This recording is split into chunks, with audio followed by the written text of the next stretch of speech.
Nah, silakan Ustaz. Bisa ya? Saya persilakan. Nah, Ustaz. Baik. Bismillahirrahmanirrahim. Alhamdulillahirabbil alamin wa bihi nasta'inu ala umuri dunya waddin.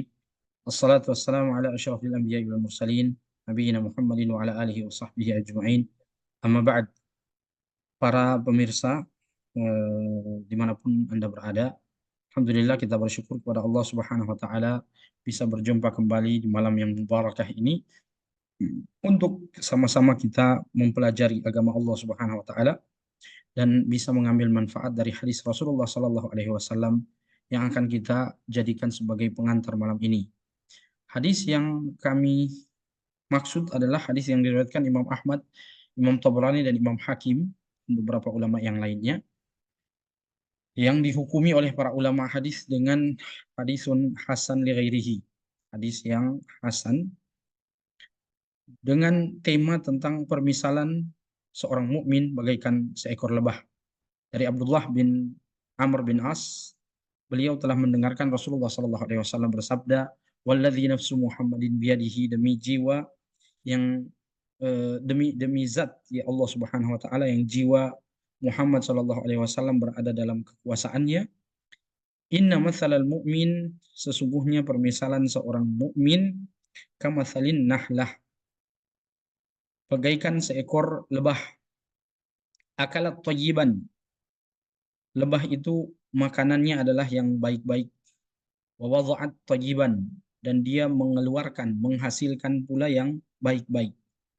Wa waqa'at falam tuksir walam tufsid, dan jika dia hinggap di sebuah eh, tangkai atau hinggap di sebuah bunga, maka dia la tuksir, dia tidak mematahkan tangkai, wala tufsid, dan dia tidak merusak bunga.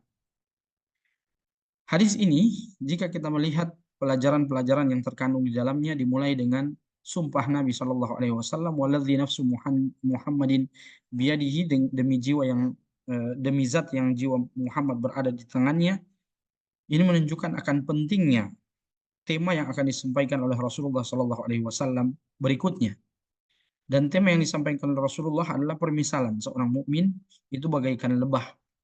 Inna mathalal mu'min mathalu kamathalil nahlah. Permisalan seorang mukmin bagaikan seekor lebah.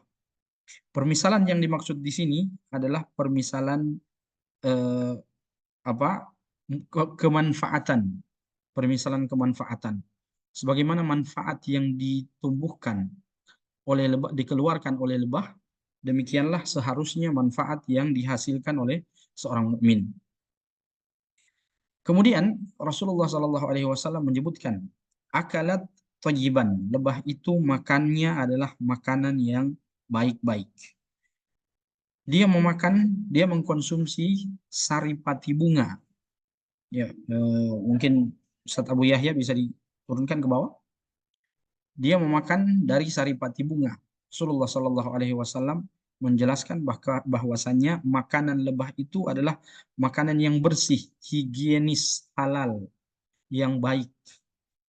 Sehingga seorang mukmin pula dalam mencari rezeki, makan dan minumnya, seharusnya dia memilih makanan yang baik-baik.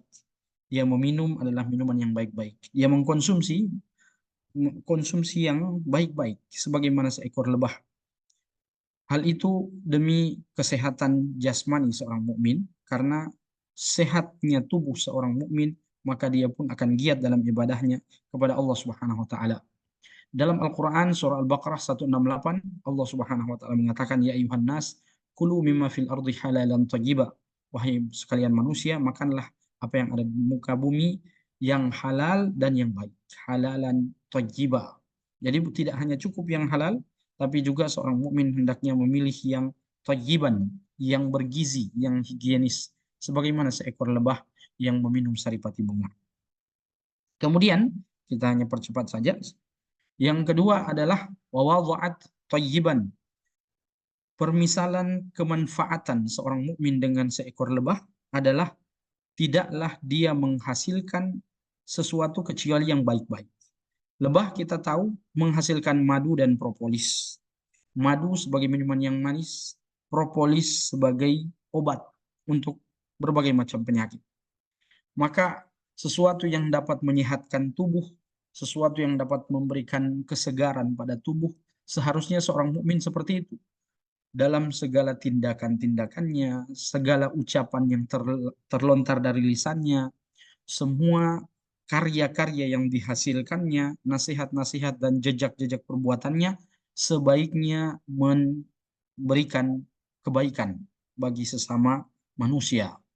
Madu dan propolis bermanfaat bagi penyembuhan tubuh yang sakit. Maka demikianlah seorang mukmin hendaknya berfungsi di tengah-tengah masyarakatnya, di tengah-tengah umatnya untuk memberikan penyembuhan terhadap luka-luka sosial atau luka-luka moral yang terjadi di tengah-tengah mereka. Oleh karena itu Rasulullah SAW pernah bersabda, al-mu'min ya'laf wa yu'laf. Seorang mukmin itu dia adalah orang yang mudah bergaul dan yu'laf, dan dia disenangi. Dia disenangi ketika bergaul.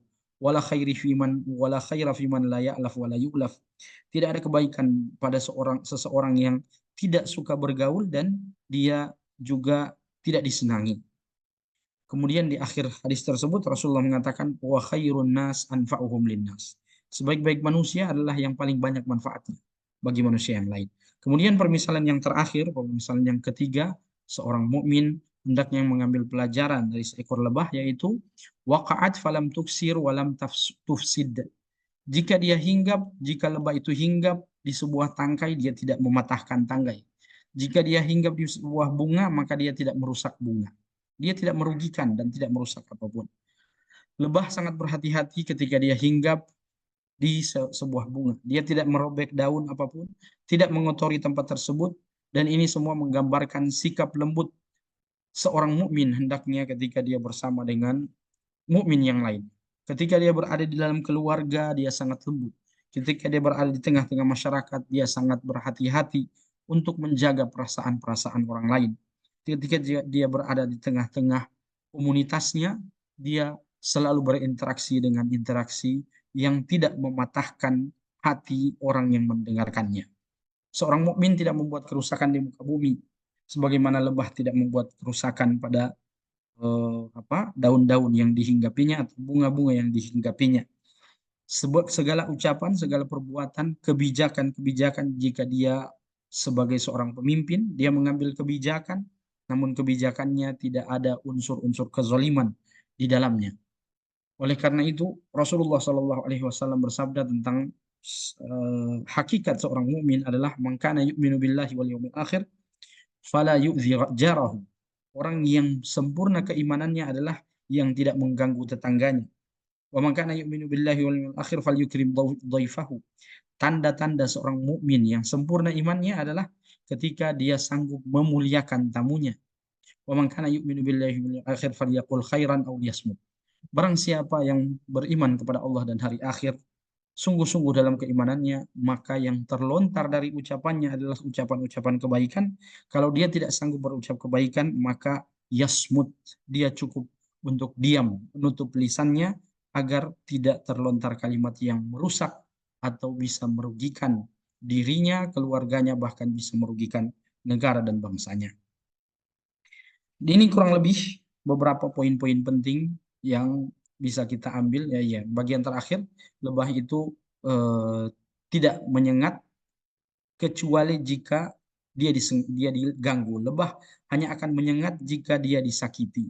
Demikianlah seorang mukmin ketika agamanya dilecehkan, dihinakan, ketika kaum muslimin dizolimi, baik itu kaum muslimin di dalam negaranya atau kaum muslimin di luar negaranya, maka dia siap mengorbankan harta dan jiwanya untuk membela agama dan umat Islam yang satu agama dengannya. Demikianlah lebah ketika dia membela kehormatan jiwanya, kehormatan dirinya saat dia diganggu oleh orang-orang yang ingin mengganggunya.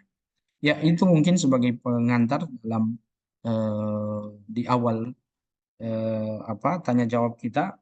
Mudah-mudahan ada manfaatnya. Kita kembalikan kepada Ustadz Abu Yahya. Tafadhal. Masya Allah. Saya Ustaz, kami mematikan dulu Ustaz. Masya Allah. Syukran wa jazakumullah khairan kita ucapkan kepada Ustaz kita di malam hari ini atas materi pengantar yang telah beliau sampaikan. terkait dengan hadis yang sangat luar biasa, di mana Nabi kita Shallallahu Alaihi Wasallam menyampaikan tentang permisalan seorang mukmin. Ya, para pemirsa sekalian yang semoga senantiasa dirahmati dan dimuliakan oleh Allah Subhanahu Wa Taala, kami mempersilakan kepada peserta untuk mengirimkan pertanyaannya di malam hari ini melalui kolom komentar live Zoom, dan jika ada yang ingin bertanya langsung juga, maka boleh raise hand dan kita akan izinkan untuk bertanya.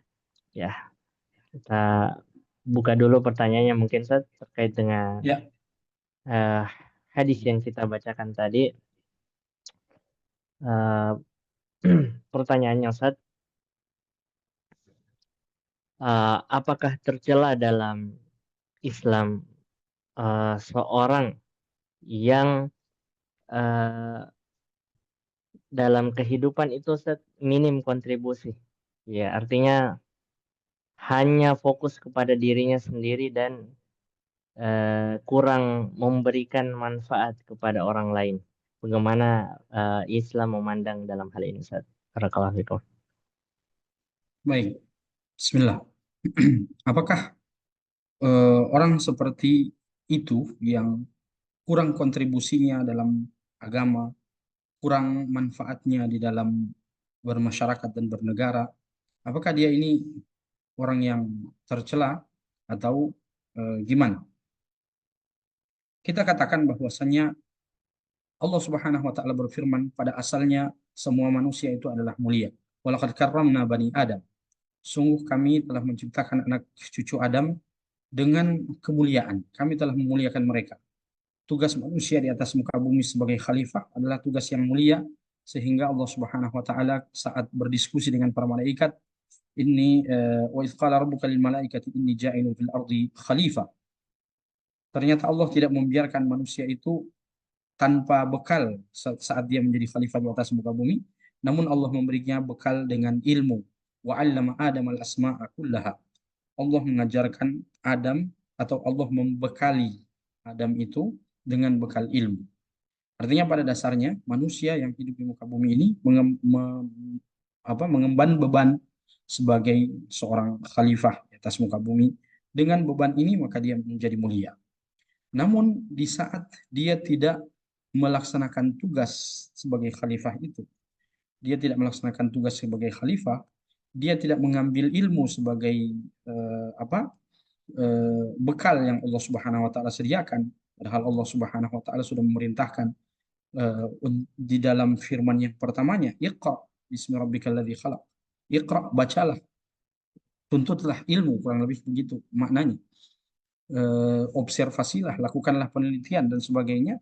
Namun jika dia tidak mengambil jalan tersebut, akhirnya dia kurang pemberian atau kurang manfaatnya, kurang memberikan kontribusi terhadap agamanya, bahkan mungkin dia tidak ada eh, apa kontribusinya untuk negara dan bangsanya, maka orang seperti ini sungguh dia telah berada pada level yang menyia-nyiakan tanggung jawab tersebut.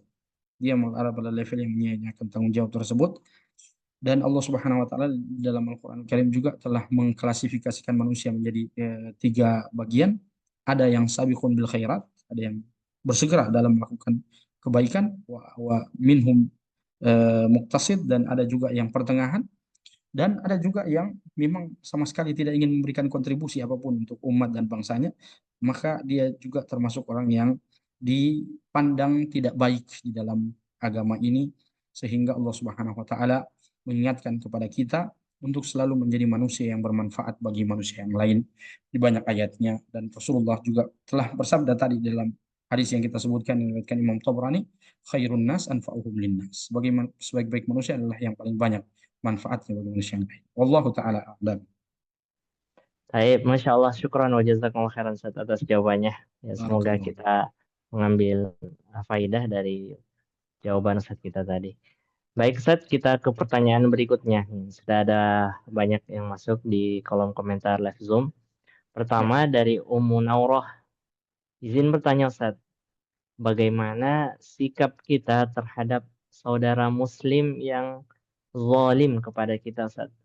Apakah kita itu harus menjauhi mereka ataukah bagaimana dalam Islam, Ustaz? Mohon pencerahannya. Iya, kezaliman itu bertingkat-tingkat. Bismillah. Kezaliman itu bertingkat-tingkat. Ada kezaliman yang tingkatannya itu hanya dalam taraf dalam kehidupan sosial, dalam kehidupan bertetangga misalnya. Ini yang baru-baru ini yang terjadi di gua ya, penikaman, penikaman seorang ayah dan anaknya katanya, karena ternyata mereka menyetel musik yang terlalu besar, akhirnya tetangganya yang dari sebelah itu katanya ada pengaruh alkohol juga. Wallahu alam, anaknya hanya baca begitu informasinya. Akhirnya dia hilang kendali dan dia bunuh orang tersebut. Jadi ada juga ada kezaliman yang tingkatannya hanya dalam kehidupan sosial bermasyarakat, bertetangga atau dalam keluarga terjadi kezaliman di dalamnya. Ada juga tingkatan kezaliman itu yang tingkatannya lebih tinggi lagi, yaitu tingkatan pemimpin, tingkatan pemimpin terhadap rakyatnya. Adapun kezaliman dari tingkatan pemimpin terhadap rakyatnya, maka Rasulullah Shallallahu Alaihi Wasallam bersabda, Allahumma man syaqqa alayya min man waliya min amri ummati syai'an fasyaqqa alaihim fashquq alaihi. Ya Allah, barang siapa yang menjadi pemangku kekuasaan, pengambil kebijakan, lalu dia menggunakan kursinya, kursi kekuasaannya untuk menzolimi umatku, maka binasakanlah dia. Ini Rasulullah Shallallahu Alaihi Wasallam yang telah mensabdakan tentang hal itu, bahwasannya kezaliman para pemimpin itu sudah mendapatkan ancaman dari Rasulullah Shallallahu Alaihi Wasallam terhadap kezaliman mereka. Walaupun tetap kita berkewajiban untuk patuh kepada pemimpin, namun dalam taraf-taraf kezaliman tertentu, maka kita diwajibkan untuk membela hak-hak yang seharusnya kita miliki. Adapun kezaliman dalam taraf sosial yang tadi yang contohnya kita sebutkan, uh, di antara masyarakat, di antara tetangga, atau dia dalam di tengah-tengah keluarga. Pertanyaannya apakah kita menjauhi mereka atau gimana? Sebenarnya kalau secara kemanfaatan sebagaimana tadi yang kita sebutkan dalam seekor lebah itu, sebelum kita menjauh dari orang yang menzolimi, seyogianya kita menasihati. Seyogianya kita menasihati mereka, memberikan pandangan-pandangan Islam untuk meninggalkan kezoliman mereka terhadap kita. Namun kalau mereka memang sudah tidak bisa untuk dinasihati, maka memang langkah terbaik adalah menjauhi mereka. Namun jangan dulu menjauh kalau kita belum memberikan nasihat. Kalau kita sendiri yang tidak mampu untuk memberikan nasihat, maka berikanlah kesempatan itu kepada orang yang lebih tua, yang kita tuakan di tengah-tengah keluarga kita misalnya, agar supaya memberikan nasihat kepada orang yang menzolimi itu, karena sesungguhnya dosa kezoliman itu dapat menghapuskan az-zulmu zulumatun yaumal qiyamah. Kezoliman itu adalah kegelapan-kegelapan yang dapat menyesatkan seseorang ketika dia sudah berjalan di hari kiamat nanti. Kegelapan-kegelapan yang Allah Subhanahu wa taala mengatakan mereka itu orang-orang yang diliputi dengan kegelapan di akhirat itu, mereka hanya menunggu kilatan-kilatan cahaya-cahaya kilat yang bersambar sehingga mereka bisa melangkah dengan cahaya tersebut. Waliyadzubillah. Semoga Allah Subhanahu wa taala menjaga kita dari kegelapan-kegelapan di hari kiamat disebabkan karena kezaliman-kezaliman yang kita lakukan. Jikapun kalau ada orang yang menzalim kepada kita, maka yang pertama tadi kita nasihati, dan yang kedua, kalau kita sudah tidak sanggup untuk nasihati, kita bersabar terhadap apa yang menimpa kita, dan semoga dalam kesabaran itu ada pahala yang Allah Subhanahu wa taala berikan insyaallah. Wallahu taala alam. Amin ya Rob. Syukran wa jazakallahu khairan Ustaz atas jawabannya. Baik Ustaz, kita ke pertanyaan berikutnya. Ya. Nah, baik Ustaz. Ada yang berkonsultasi permasalahan keluarga dari hamba Allah. Izin bertanya Ustaz, bagaimana jika ikhwan itu, seorang ikhwan baik terhadap seorang akhwat, Jika akhwat butuh nasihat, ikhwan tersebut cepat memberikan nasihat. Jika sedih, dia cepat menghibur. Dan kedekatan itu hanya sebatas di WhatsApp saja. Adapun jika mereka bertemu langsung, itu tidak pernah bicara dan tidak tampak dekat. Dan eh, mereka sama-sama punya pasangan. Ya, sudah punya pasangan. Rumah tangga juga baik-baik saja. Namun itu tadi satu pertanyaannya tentang kedekatan lewat WhatsApp seperti dalam hal minta nasihat dan seterusnya. Apakah hubungan yang seperti ini salah, Ustaz? Dan bagaimana jika dikaitkan dengan hadis innamal mu'minuna ikhwah? Baik, Ya, silakan Ustaz. ayat itu mengatakan innamal mu'minuna ikhwah, bukan innamal mu'minat. Masya Allah. Jangan membuka pintu untuk syaitan di dalam rumah tangga. Jika rumah tangga kita sudah baik, kita sudah memiliki pasangan yang soleh dan soleha, Allah sudah merezekikan kepada kita anak-anak yang baik.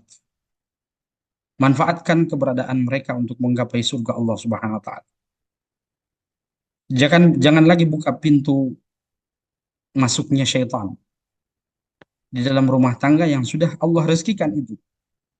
Tidak mungkin Allah pilihkan kita dengan pasangan kita yang sekarang kita sudah bersama dengannya, kecuali ada hikmah di baliknya. Tidak mungkin pasangan yang sudah rela untuk kita ijab kabul, saya terima nikahnya, kita bawa pulang dia ke rumah kita. Kita sudah diberikan amanah oleh ayahnya untuk menjaganya, tidak mungkin Allah Subhanahu wa taala titipkan dia untuk untuk keburukan bagi kita. Maka sadari bahwasannya orang yang telah Allah rizkikan kepada kita dalam pasangan kita, jika kita manfaatkan keberadaannya dengan sebaik-baiknya, kita didik anak-anak bersama, maka insya Allah itu adalah pintu dari pintu-pintu surga. Kebahagiaan yang luar biasa akan kita dapatkan. Namun, kalau kita membuka pintu syaitan dengan cara yang seperti tadi, masih WhatsAppan dengan pasangan lawan jenis, bukan mahram. Namun kita membuka pintu itu, walaupun dalam konteks seakan-akan Islami, minta nasihat, sedih, ingin dapat dihibur, dan sebagainya, maka ketahuilah ada syaitan itu, iblis itu, saat dia membujuk Hawa, kalimat-kalimatnya adalah kalimat yang manis. Dalam Al-Quran, Allah Subhanahu wa Ta'ala telah jelaskan tentang itu. Bahwasanya iblis mengatakan, kalian dilarang memakan buah ini agar kalian tidak kekal di dalam surga. Kalimat yang sangat indah, kalimat yang sangat manis. Namun ternyata di balik indah dan manisnya itu ada iblis yang bercokol di dalamnya. Maka tutup pintu-pintu yang dapat membuka keran-keran kemaksiatan di dalam kehidupan kita.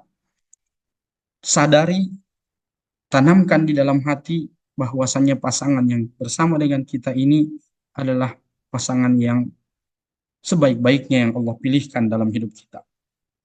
Bahkan Allah Subhanahu wa taala mengingatkan kepada kita di dalam Al-Qur'anul Karim, wala amatum mu'minatun khairum min musyrikatin walau a'jabatkum. Walaupun seorang manusia a'jabatkum, kecantikannya itu mengagumkan kalian, keindahan paras wajahnya, kelembutan suaranya itu mengagumkan bagi kalian, begitu pula dengan wanita. Dia kagum terhadap seorang lelaki, paras wajahnya sangat tampan, nasihat-nasihat kalimat-kalimatnya menghibur saat dia sedang dirundung sedih. Namun Allah Subhanahu wa taala mengatakan wala amatun mu'minatun khairun min musyrikatin walau a'jabatkum. Jika kalian melihat pasangan kalian sudah sangat baik keimanannya, maka itu lebih baik. Pertahankanlah dia dalam rumah tangga kalian, jangan hancurkan rumah tangganya disebabkan karena nasihat-nasihat antara laki-laki dan wanita yang bukan mahram, saling WhatsAppan di tengah-tengah eh, apa ketidaktahuan orang. Maka jagalah hati ini, hati kita manusia ini sangat lemah. Hati manusia sangat lemah dan apa syaitan berlindung di balik kalimat-kalimat yang indah, meminta nasihat, meminta diberikan hiburan, namun ternyata di balik itu inna kaidakunna azim, kata Allah di dalam surah Yusuf. Sungguhnya tipu daya wanita, ya, tipu daya syaitan lewat seorang wanita itu sangat-sangat berbahaya bagi laki-laki. Rasulullah SAW mengingatkan, ma taraktu fitnatan adarra ala rijali minan nisa. Tidaklah aku tinggalkan satu fitnah, satu cobaan yang sangat besar bagi laki-laki, melainkan fitnah wanita. Maka sayangilah keluarga kita, jadikanlah mereka sebagai pintu-pintu surga untuk bisa bahagia di akhirat kelak nanti. Wallahu taala a'lam. Syukran wa barakallahu fikum Ustaz atas jawabannya, dan ini tentunya renungan dan nasihat untuk kita semua, eh, orang-orang yang telah berkeluarga, agar kita tidak membuka pintu-pintu syaitan ya, dengan cover ya, cover penutup yang kita anggap baik, namun itu adalah tipu daya syaitan yang satu saat nanti itu bisa menjadi bom waktu yang akan memberikan dampak buruk kepada hubungan halal kita dengan pasangan kita. Jadi cukuplah nasihat Ustaz kita menjadi renungan untuk kita semua. Wa jazakallahu khairah. Baik Ustaz, kita lanjutkan pertanyaan berikutnya.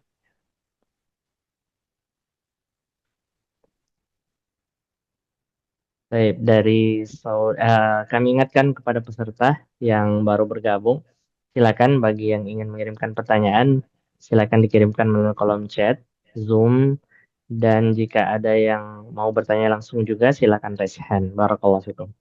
Baik, pertanyaan dari Siti Satriani. Bismillah, izin bertanya Ustadz. Tadi sudah dijelaskan kalau barang siapa yang diampuni dosa hambanya, kalau yang tidak mengganggu tetangga. Lalu bagaimana dengan orang yang selalu mengganggu tetangganya, Ustaz? Apakah diampuni juga dosanya oleh Allah? Mohon penjelasannya. Iya, tentang kehidupan bertetangga, bermasyarakat. Rasulullah Shallallahu Alaihi Wasallam pernah mengingatkan dalam sabdanya, "Wallahi la yu'minu, wallahi la yu'minu, wallahi la yu'minu." Qila man ya Rasulullah? Qala man la ya'manu jaruhu bawa'iqahu. Rasulullah bersumpah 3 kali.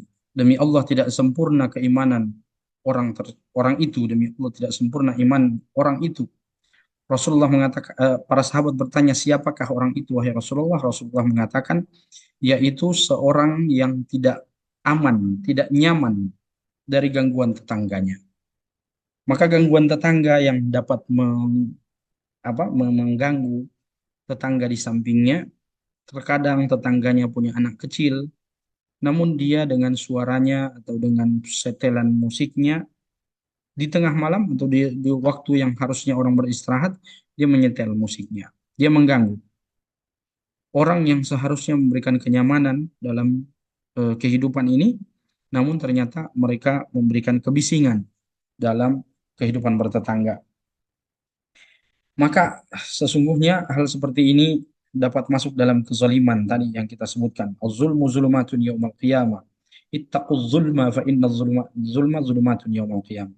Jauhilah oleh kalian kezaliman karena kezaliman itu adalah kegelapan yang akan eh, menjadi penghalang bagi kalian di hari kiamat nanti. Nah, bagaimana kalau eh, seorang mukmin yang menjaga adab-adab bertetangga? Apakah dia diampuni dosa-dosanya? Iya, kita katakan iya.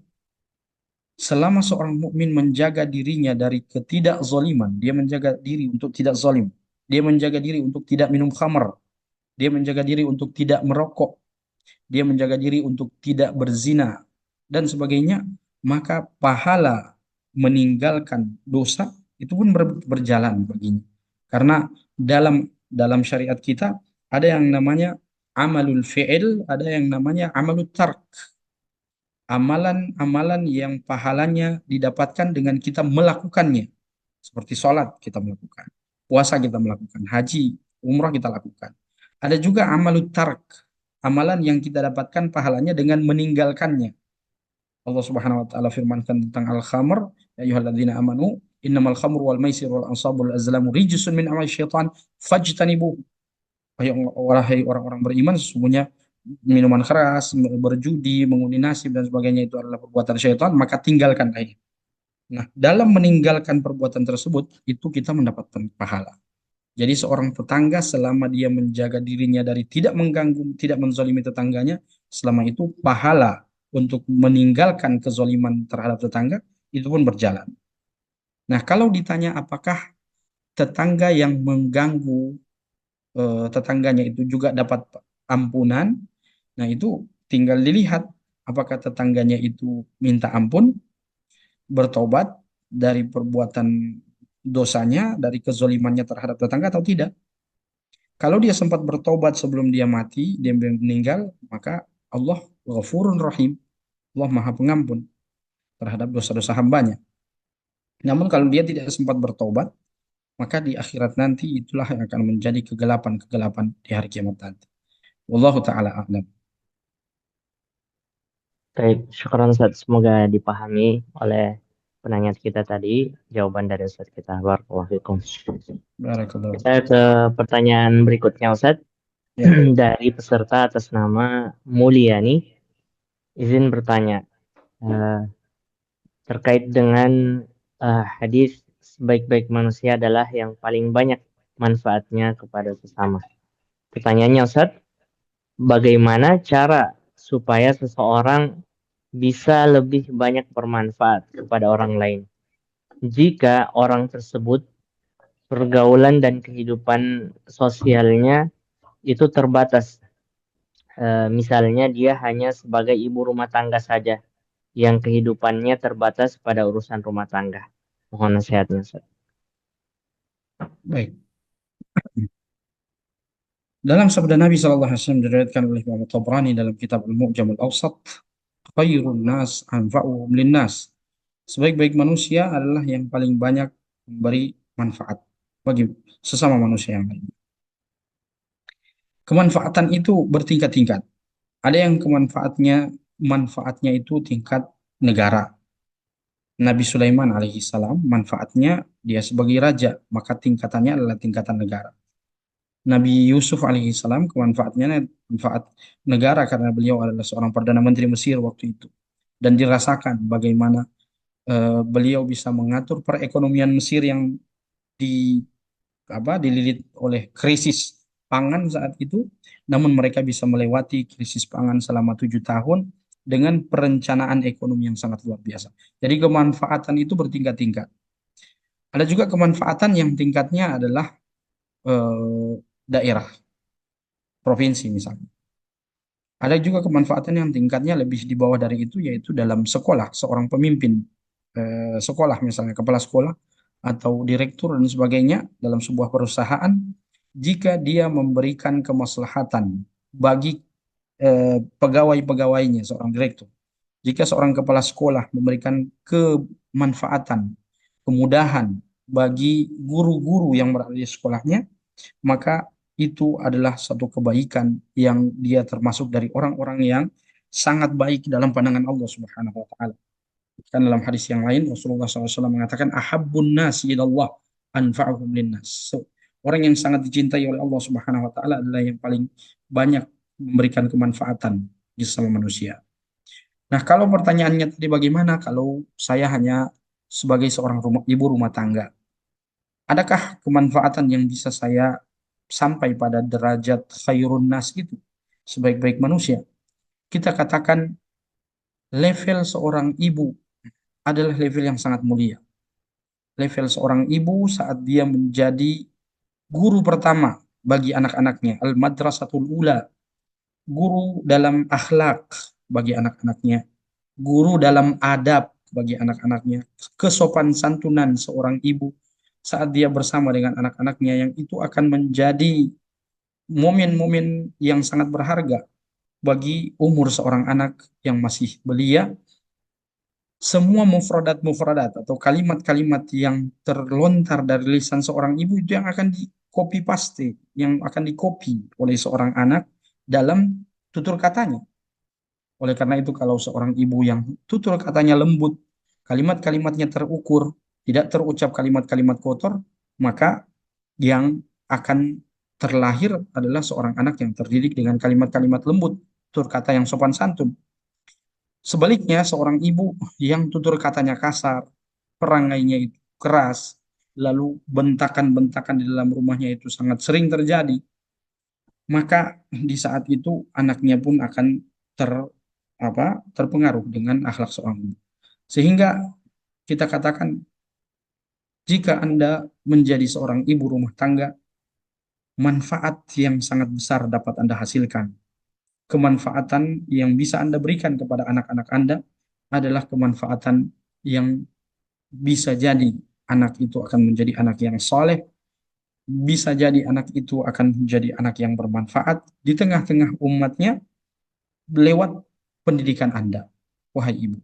Lewat pendidikan Anda, anak itu bisa memberikan manfaat yang sangat besar. Dalam sebuah kata hikmah yang pernah dikatakan, di belakang seorang laki-laki besar ada seorang wanita yang mengorbankan seluruh kehidupannya untuk laki-laki itu. Dialah ibu. Ketika Anda sudah tidak punya harapan di dunia ini, maka ibulah yang memberi harapan bagi Anda. Ketika semua orang lari meninggalkan Anda, ibulah yang bertahan bersama-sama dengan kita. Ketika semua orang menyalahkan, menunjuk kita dengan penuh penyesalan dan kesalahan, ibu selalu merangkul kita. Dialah yang selalu berada dengan kita dalam kehidupan kita. Itulah dia seorang ibu. Maka kemanfaatan seorang ibu sangat luar biasa dalam kehidupan seorang manusia. Karena kemanfaatannya itu, maka Rasulullah Shallallahu Alaihi Wasallam menekankan 3 kali dalam sabdanya, man ahaqqun nasi bi husni sahabati, kata Abdullah bin Mas'ud radhiyallahu anhu.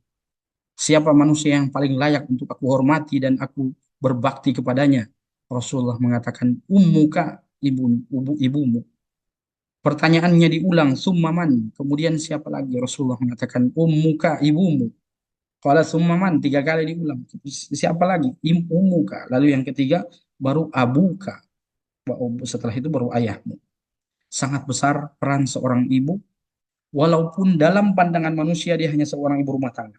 Jadi jangan kita samakan antara pandangan manusia secara umum, oh dia hanya ibu rumah tangga, dia nggak ada manfaatnya, dia kurang manfaatnya. Kita katakan tidak. Dalam Al-Quranul Karim, Allah Subhanahu wa taala mengatakan, wasainal insana biwalidayhi. Setelah itu, hamalat ummuhu wahnan ala wahnin. Saking lelahnya seorang ibu, Allah gambarkan lelah dan letihnya itu bukan pas saat dia lahiran. Saat sebelum dia lahiran, 9 bulan 10 hari, dia sudah hamalat ummuhu wahnan ala wahnin. Dia sudah sangat letih, lelah. Tidurnya itu tidak nyenyak. Dia tidak bisa tidur terlentang seperti manusia biasa. Dia harus menyamping, dia harus geser kanan, geser kiri demi menjaga bayi yang ada di dalam perutnya. Maka peran seorang ibu, walaupun hanya menjadi seorang ibu rumah tangga, tapi sangat luar biasa kemanfaatan yang telah diberikannya. Oleh karenanya itu, Rasulullah Shallallahu Alaihi Wasallam mengatakan bahwasannya surga berada di bawah telapak kaki ibu. Tidak mungkin kalau ibu tidak memiliki peran yang sangat besar lalu surga berada di bawah telapak kaki. Tidak mungkin. Itulah ibu. Maka cintailah dan sayangilah ibu. Dan bagi para akhwat-akhwat sekalian, kita berterima kasih kepada Anda semua. Kita mengucapkan syukran wa jazakumullahu khairan ketika kalian menjadi para ibu, para ummahat yang telah memberikan pendidikan yang terbaik bagi anak-anak kalian. Semoga kita doakan anak-anak Anda ke depan menjadi anak-anak yang soleh dan soleha, menjadi pemimpin-pemimpin bangsa untuk memperbaiki apa yang tengah kita alami saat ini. Wallahu ta'ala alam. Masya Allah, syukran wa jazakumullah khairan Ustaz, atas jawabannya sekaligus nasihat untuk kita. Ya, jadi tidak benar bahwa kalau ibu rumah tangga berarti manfaatnya sedikit. Ya, Iya, apatah lagi jika dia berhasil mentarbiah anaknya, Ustaz, besar menjadi ulama, besar menjadi pemimpin, maka Masya Allah. sungguh manfaat yang sangat besar yang Manfaat dia yang bagus. dari tarbiyah yang dia lakukan. Barakallahu fikum Ustaz atas Iya. jawabannya. Baik Ustaz, masih ada pertanyaan Ustaz di malam hari ini dari peserta atas nama Sadang dari Morowali. Bismillah izin bertanya Ustaz. Kalau kita dizolimi dengan oleh tetangga kita Ustaz, apakah kita harus membalasnya? Mohon nasihatnya Ustaz. Contohnya, tetangga sering membuang sampah di dekat rumah kami. Jadi kita buang sampah juga di dekat rumah. Iya. Akhi Sadam, pertanyaan yang sangat bagus untuk menjadi pelajaran bagi kita semua. Apakah kezoliman dibalas dengan kezoliman? Jawabannya tidak. Dalam agama Islam, setiap kezaliman kita diajarkan untuk membalasnya dengan kebaikan. Laqad kana lakum fi Rasulillahi uswatun hasanah. Pada diri Rasulullah terdapat uswah yang teladan terbaik dalam membalas setiap kezaliman yang diberikan kepadanya. Kita tahu bagaimana Rasulullah SAW dizolimi oleh kaum Quraisy, namun senyuman yang beliau berikan. Kita tahu bagaimana Rasulullah SAW hendak direncanakan untuk dibunuh, namun saat Rasulullah masuk di kota Makkah dalam Fathu Makkah, bukan mencari siapa yang membunuh dia, tapi Rasulullah SAW mengatakan, "Idhabu fa antum tulaqa." Sesungguhnya pada hari ini saya maafkan kalian semua atas semua kezaliman yang kalian berikan. Kalian semua semua aku merdekakan. Jadi kalau ditanya apakah kezaliman dibalas dengan kezaliman, tetangga buang sampah di rumah di dekat rumah kita balas buang sampah kepadanya, kita katakan jangan. Jangan membalas kezaliman dengan kezaliman. Karena perbuatan zalim sekecil apapun itu akan menjadi kerugian bagi seorang manusia di akhirat nanti. Rasulullah Shallallahu Alaihi Wasallam mengatakan dalam sebuah hadisnya yang diriwayatkan oleh Ashabus Sunan, Rasulullah bertanya kepada para sahabat, "Atadruna manil muflis?" Tahukah kalian siapa orang yang bangkrut di akhirat nanti?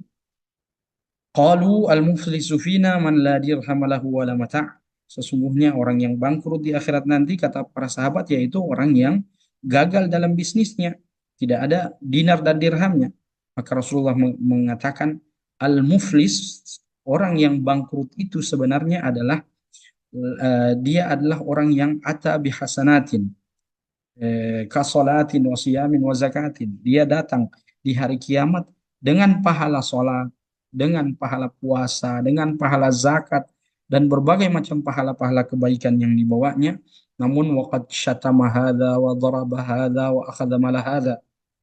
Saat dia di dunia dia pernah zalim. Dia pernah caci maki orang. Kezaliman yang menurut pandangan manusia biasa-biasa saja. Tapi caci maki, kalimat-kalimat kotor yang pernah kita lontarkan, itu dapat menghapuskan, bukan menghapuskan, dapat mentransfer pahala sholat kita kepada orang yang pernah kita caci maki. Dorabahad, dia pernah memukul orang. Dalam proses kezaliman tersebut, maka pahala-pahala puasa, walaupun dia selesaikan 30 hari di bulan puasa, di bulan Ramadan, namun pahala puasanya akan diberikan kepada orang yang pernah dia zalim. Wa akhadha mala hadza, dia pernah mencuri harta orang atau dia paksa mengambil harta orang, maka itu semua kezaliman yang akan dibayar di akhirat nanti ketika pengadilan, tiada pengadilan kecuali pengadilan Allah Subhanahu wa taala. Setiap kezaliman akan dipertanggungjawabkan oleh orang yang melakukannya, dan salah satu pertanggungjawaban itu adalah diambil pahala-pahala seorang muslim yang menurut dia itu dapat menyelamatkan dia di akhirat, namun ternyata itu akan menjadi kerugian yang sangat besar saat dia menjadi seorang yang muflis, orang yang sangat amat merugi dengan pahala-pahala yang pernah dilakukannya. Kesimpulannya bahwasanya jangan membalas kezaliman dengan kezaliman. Hadapi setiap kezaliman dengan ketabahan dan kesabaran. Kalau bisa dinasehati tetangga yang membuang sampah, maka dinasehati. Kalau sudah tidak bisa, kalau kita sendiri yang tidak bisa nasehati, maka ambil langkah yang lebih tinggi dari itu, yaitu langkah hukum. Misalnya kita lapor ke kepala desa atau kita lapor ke RW, ini ada pembuangan sampah yang sudah sengaja dibuang di rumah kita ini dan sebagainya. Karena biasa kalau hanya dipasang apa papan jangan buang sampah di sini, biasa juga tidak dipedulikan, bahkan dipatahkan dan dibuang. Wallahu taala a'lam. Iya, Biasanya larangan itu perintah, Ustaz. iya. Allah musta'an. Halo, Ustaz. Tapi barakallahu fikum, Ustaz. Jazakallahu khairan atas Barakallahu fiik. nasihatnya. Eh Syukron, Ustaz, atas jawabannya. Sudah tidak ada pertanyaan. Sebelum kita tutup, Ustaz, ya karena ada yang terlambat bergabung, mungkin kesimpulan singkat dari materi yang telah dibawakan tadi, Ustaz, di malam hari ini sebagai penutup, kami persilakan. Baik, Bismillah. Sebagai penutup dari materi yang tadi kita sebutkan, seorang muslim bagaikan seekor lebah adalah satu permisalan yang sangat ringkas dibuat oleh Rasulullah SAW. Semua orang bisa paham, baik itu orang yang tingkat level keilmuannya tinggi, level IQ-nya tinggi, atau level IQ-nya tidak sangat tinggi. Namun bisa memahami hendaknya seorang mukmin jadilah seperti seekor lebah. Manfaatnya dapat dirasakan oleh banyak manusia. Dia tidak mengganggu kecuali ketika dia diganggu. Dia tidak menyengat kecuali dia disengat, kecuali jadi hancurkan rumahnya. Maka kemanfaatan seorang mukmin dia bisa tebarkan bagi pertama keluarganya. Dalam keluarga, jadilah mukmin yang bermanfaat. Jangan menjadi mukmin yang tidak disenangi ketika kita berada di tengah-tengah keluarga. Kita menjadi seorang anak, jadilah anak yang dicintai oleh orang tua kita. Dalam kemanfaatan bakti yang kita berikan pada orang tua, berikanlah kepada mereka. Jadi orang tua, jadi ayah, jadilah ayah yang membanggakan bagi istri dan anak-anak. Kemanfaatan itu bukan hanya berbuah pahala, namun dapat menjadi cinta yang menyuburkan kasih sayang di dalam keluarga. Kita menjadi pemimpin, kita menjadi guru, menjadi dosen di sebuah instansi pendidikan, menjadi karyawan, dan sebagainya, atau menjadi bos di sebuah perusahaan, maka jadilah orang mukmin yang selalu menebar manfaat kepada sesama, agar supaya kita selalu melahirkan kebaikan-kebaikan dan kita menjadi orang yang dicintai di tengah-tengah masyarakat kita. Allahu ta'ala a'lam. Baik, syukran wa jazakallahu khairan kita ucapkan kepada Ustaz kita di malam hari ini atas kebersamaan beliau yang telah memberikan materi yang Masya Allah mudah-mudahan bermanfaat dan bisa kita amalkan.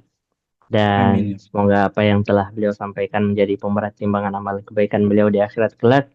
Amin. Dan semoga Allah senantiasa menjaga beliau beserta keluarga. Syukran jazakumullah khairan Ustaz. Dan kepada pemirsa juga kami ucapkan terima kasih atas partisipasinya yang sudah meramaikan program konsultasi syariah kita di malam hari ini. Barakallahu fikum. Mari kita cukupkan dengan membaca doa kafaratul majelis. Subhanakallahumma wa bihamdik. Asyhadu an la ilaha illa anta astaghfiruka wa atubu ilaik. Assalamualaikum warahmatullahi wabarakatuh. Salam.